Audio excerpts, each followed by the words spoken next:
Welcome back to Newsmax Now. There is one thing that the remaining GOP presidential candidates agree on: Obamacare. It needs to be repealed and replaced. Meanwhile, Democrats are fighting for the Affordable Care Act's survival. This, as we are learning that fighting Obamacare fraud could be a huge problem. A new GAO study shows that more than 430,000 applications from the 2014 enrollment period still had unresolved inconsistencies several months after that year ended. Those inconsistencies resulted in $1.7 billion of disputed subsidies for 2014. And joining me now to discuss the impact of Obamacare on small business is the CEO of Level Funded Health, Russ Carpel. Russ, thanks for being with us. Yeah, thanks for having me, John. It's a pleasure to meet you. You too. Level Funded Health was started to help small businesses navigate that incredibly dense law known as the Affordable Care Act. Now, as we look at this, you did a survey of a lot of small businesses, and specifically 2,500 small business owners across the USA, and you found that 83% of these businesses find it challenging now to offer competitive health benefits.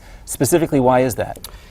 I would say the number one reason is healthcare costs skyrocketing, and therefore health insurance costs skyrocketing. What the ACA has really failed to accomplish is to get healthcare costs under control.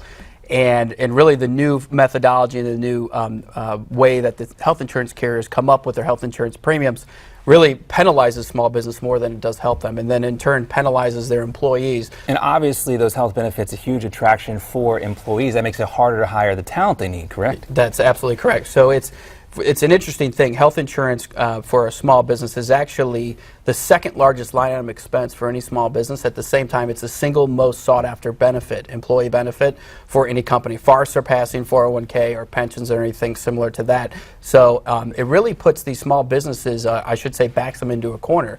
In this case, big business like Blue Cross, folks like this that dominate the market share in the small group health insurance market are seeing record profits because of the ACA. So, you know, I think Marco Rubio actually said something pretty interesting the other night, not to get too political on the show, but the other night Marco Rubio, that really resonated with me in the business that we're in of helping small businesses, said that any time that big government, or if you're the party of big government, I should say, if you're the party of big government, who can influence the party of big government, or just big government in general, regardless of the party? It's big business, right? And that's what happened with Dodd-Frank. Big banks are benefiting to the expense of small businesses who are no longer able to get affordable lines of credit. The same thing's happening here with the ACA. Well, you don't get a 1,500-page law without a lot of people getting their fingers involved, and that's what's happening, and it's crushing these small businesses, as you pointed out. Absolutely. And you're trying to help these small businesses navigate it. Russ Carpel, thanks so much for being with us. Thanks so much for having me.